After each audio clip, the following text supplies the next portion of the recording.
Buonasera cari telespettatori. Beccato all'uno. Cioè, è sempre così, quando parte la diretta uno poi si ricorda del cellulare, non c'è problema, non dovrebbe suonare, tranne magari per i fan che insomma ti riconoscono. Un saluto quindi a Walter Basso, segretario provinciale FITA CNA a Padova, grazie per essere tornato nei nostri studi. E sappiate che con lui tratteremo una tematica molto particolare, contratti rumeni per camionisti italiani. È uscita in questi giorni insomma questa purtroppo protesta, questa novità che per voi del settore di certo non lo è, appunto, e quindi ci focalizziamo un pochino inizialmente su questa tematica. Successivamente sapete che noi ogni tanto andiamo a cercare di dare un po' una spinta emotiva, psicologica contro la crisi, e abbiamo trovato questo giovane imprenditore, mi piace chiamarlo proprio così, che si è reinventato. Purtroppo era stato colpito dalla crisi e adesso con inventiva e con voglia di fare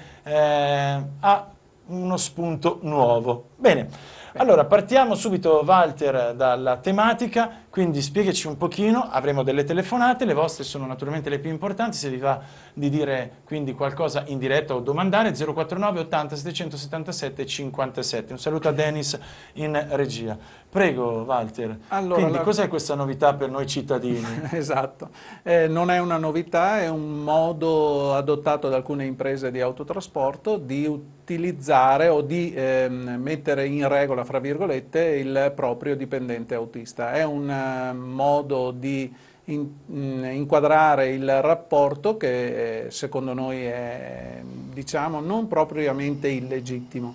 È assolutamente forzato e su questa questione è stato chiesto che intervengano le istituzioni, quindi lo Stato che è il primo truffato. A me piace usare la parola escamotage, nel senso per risparmiare qualcuno utilizza uno stratagemma che è, ricordiamo, legale, che però va come sempre a discapito del lavoratore e questa volta anche dello Stato, quindi un po' di tutti, giusto? In modo abbastanza pesante. In poche parole, io ho un autista, invece di inquadrarlo come mio dipendente diretto, vado a farlo assumere a un'agenzia interinale, possibilmente posizionata oltre i confini nazionali. Quindi dislocata, in questo caso Romania. In Romania, Bulgaria, non è mai la Francia e la Germania per ovvi motivi, lo vado a far assumere a un'agenzia interinale. È solo la Romania? 90, anche la Bulgaria o altri 99% è proprio Romania. Ci sono un paio di agenzie molto strutturate che hanno sede lì, alcune si dice di proprietà capitali che possono venire dall'Italia, da italiani, che hanno pensato bene di creare lì una società in un certo modo che vende i propri servizi alle aziende italiane. Quindi andiamo con ordine. Prego. Perché? Perché dico questo? Perché noi italiani siamo anche sempre facili a puntare il dito. Uno sente Romania, allora ecco sono i soliti rumeni, criminali che vengono, che fanno, che disfano. Io ho anni che dico, sì, le persone cattive sicuramente ci sono, molte, poche, non tocca a me opinare su questo, però ho sempre sostenuto che dietro ai furbetti ce n'è ancora sempre uno un po' più furbo, che è l'italiano di base. Molto spesso è così, non sempre, per onestà. Allora, quindi c'è un italiano, un imprenditore italiano che legalmente, perché c'è il trattato di Schengen e c'è la possibilità della comunità europea di fare e di disfare, cosa fa? Prende parte dall'Italia e va nei paesi dell'est, quindi in questo caso in Romania, apre un'agenzia di servizi, assume quindi del personale con contratti quindi nazionali della Romania, però li fa lavorare nel territorio nazionale italiano, dove sappiamo bene che le sigle sindacali hanno lavorato e combattuto per anni insieme comunque anche alla politica per farci. Dai, sono buono stasera. Per uno stato sociale di un certo tipo, decente occidentale. Perché sono così buono? Perché comunque poi in seconda parte sappiate che avremo anche un aggiornamento per un'importante firma, sto parlando dell'Electrolux, quindi un'altra sigla è tornata da poco alla base, proprio da oggi a Roma, dove c'è stata la firma proprio con il Premier Renzi, insomma. È fortemente voluto questo accordo grazie anche al nostro governatore, l'azienda Electrolux e gli operai, e quindi avremo un aggiornamento anche su questo.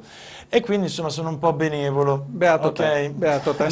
Questo non vale per me. Questo non vale per me. No, grande soddisfazione se c'è un movimento positivo da parte dell'Electrolux. Sentiremo dopo. Allora, prego. Per quanto ci riguarda invece il meccanismo è secondo me solo da deprecare. In buona sostanza, Comunità Europea dice libera circolazione degli uomini e delle merci, benissimo. Io ditta italiana, autotrasportatore, quindi in virtù di questo trattato comunitario, posso legittimamente assumere dipendenti attraverso agenzia interinale che ha sede in Romania. Pertanto prendo il mio autista Tony Schiavon della situazione, lo tolgo italiano, esatto, Tony e lo metto sotto fantasia, e lo vado a far assumere a questa agenzia interinale. Cosa succede da oggi a domani? Gli davo uno stipendio, ipotesi di 1.500 euro, sarei tenuto a riconoscergli sempre lo stesso stipendio all'autista, però per quanto riguarda la parte contributiva vado a versare i contributi non più all'INPS italiana brutta e cattiva, ma li vado a versare non so come si chiama, all'INPS rumena.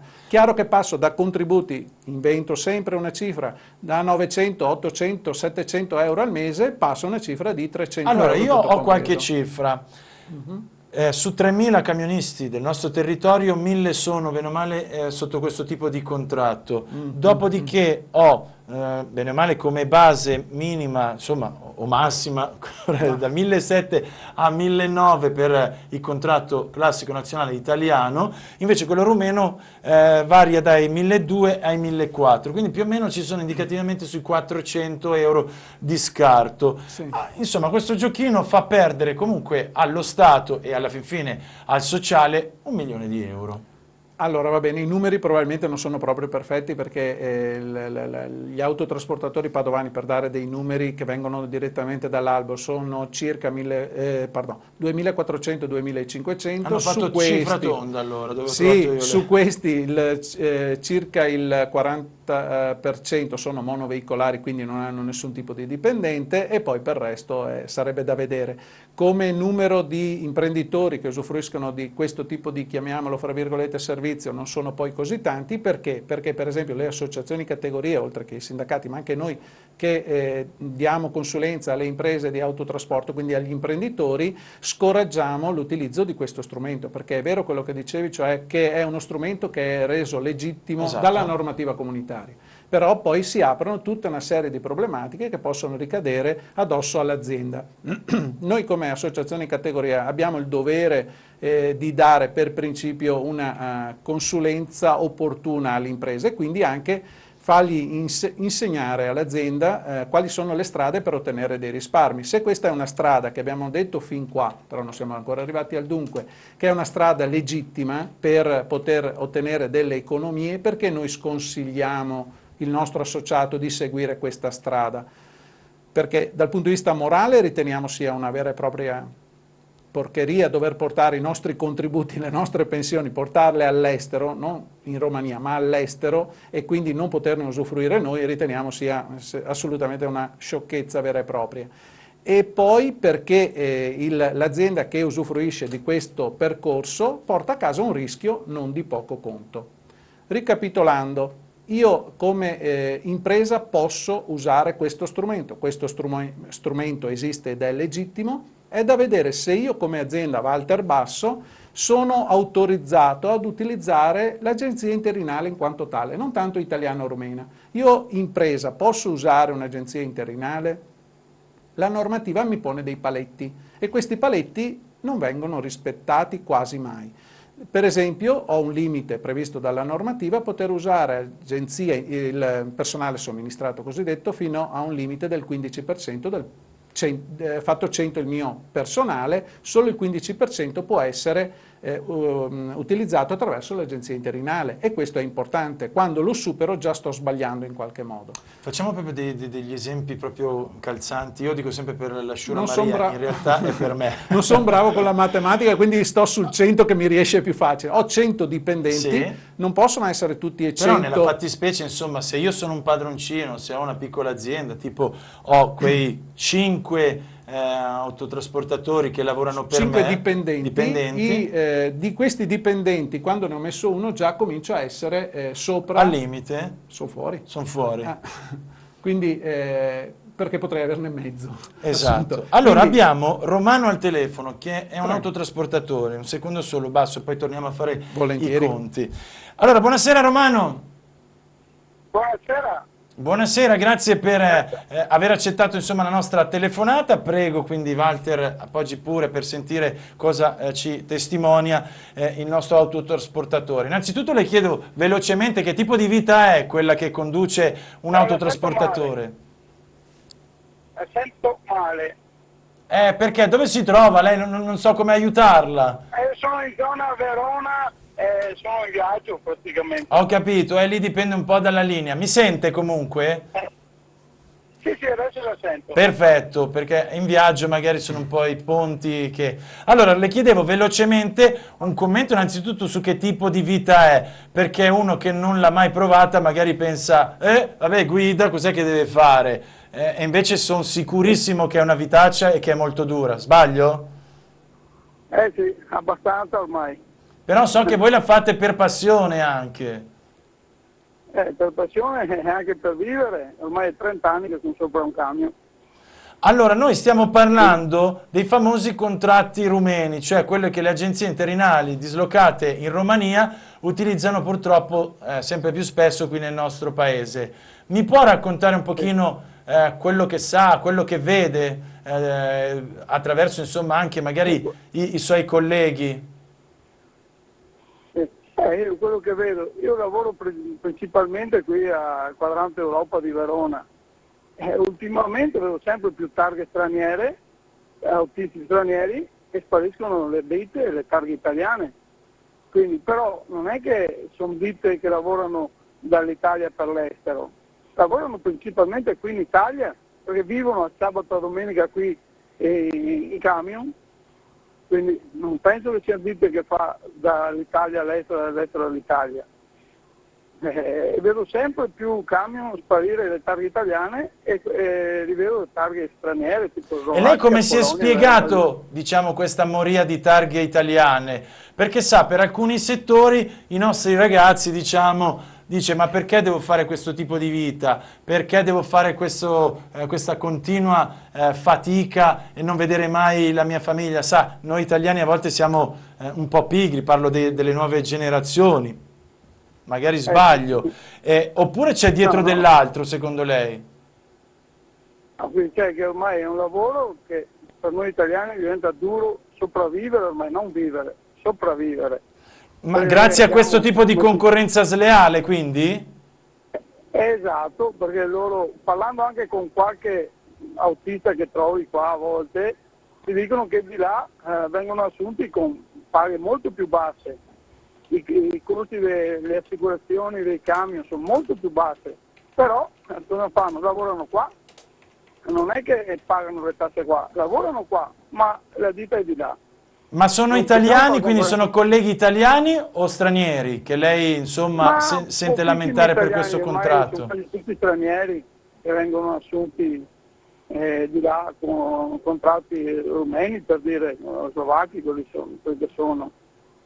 Però dico, io li vedo tutta la settimana a lavorare qua e non rientrano mai a casa, quindi hanno prezzi che a noi ci fa da ridere perché non riusciamo a starci dentro, e in più c'hai le ditte che lavori che continuano a chiederti di abbassare i prezzi perché gli vengono offerti camion a raffica. Certo. Come facciamo a starci dentro noi o stare dietro a loro? Certo. Non Romano, come vede quindi il futuro? Ma io guarda, dico, stiamo lottando per riuscire a tenere in piedi questa ditta, perché su un padroncino o 2 camion non è che ha una ditta enorme, però la vedo molto dura. Se non viene fatto qualcosa a salvaguardare chi cerca di sopravvivere, di resistere. Certo. Romano, io la ringrazio per la sua testimonianza. Fare qualcosa. La ringrazio e buon lavoro. Ti sento male adesso. Sì, non si preoccupi. Grazie Romano. Grazie a lei. Buona serata. Buona No, anche perché poi mi preoccupavo per il fatto che se è alla guida e tutto non lo vorrei distrarre. Certo, avrete tutti gli auricolari del mondo, però magari uno si distrae anche per stare dietro a me che gli faccio domande. E visto che siete in giro con dei bestioni e non un 500, che già la 500 può far danno, figuriamoci uno di quei bestioni.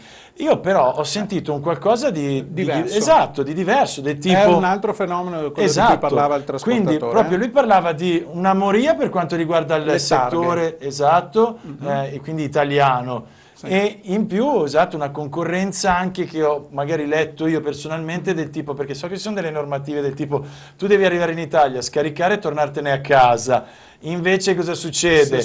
Io sono qua, ma facciamoci un altro giretto magari, tu mi dai un qualcosina. Si chiama cabotaggio. Esatto, tu mi dai qualcosina, io riempio il tir, la vado a portare lì e ciao, si è guadagnato un altro stipendiuccio, non lo sa magari la mia azienda interinale in Romania. No, non c'entra più niente nel caso spiegato dall'autotrasportatore, non c'entra più niente l'agenzia interinale, stiamo parlando allora di targhe straniere, è tutta un'altra cosa, no, ma parlavo del cabotaggio. Lui parlava di cabotaggio. Esatto, quando tu fai questo trucco, te lo metti in tasca e nessuno sa niente. Ma l'azienda di autotrasporto, non è il dipendente qui il problema.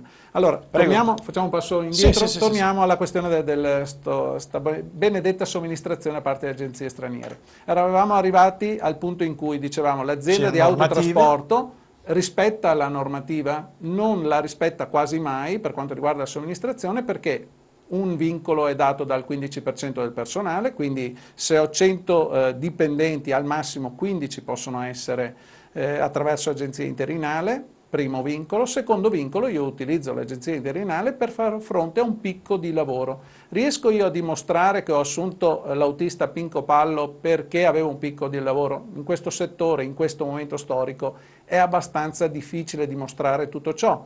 Quindi perché noi sconsigliamo i nostri autotrasportatori? Perché il dipendente assunto attraverso questo sistema incredibile, a un certo punto, al termine del rapporto o dopo aver terminato il rapporto, può andare da un qualsiasi avvocato giuslavorista, impugnare il rapporto e farselo trasformare in tribunale, cosa che sinceramente io auspico, in un rapporto di lavoro a tempo indeterminato e a full time. E a questo punto il mio associato si sarebbe portato a casa dei problemi anche economici non di poco conto. Queste cause mi risulta che stiano iniziando a proliferare perché giustamente alcuni studi avvocati si stanno specializzando su questa cosa per portare questi ex dipendenti in causa di lavoro contro il loro ex datore di lavoro.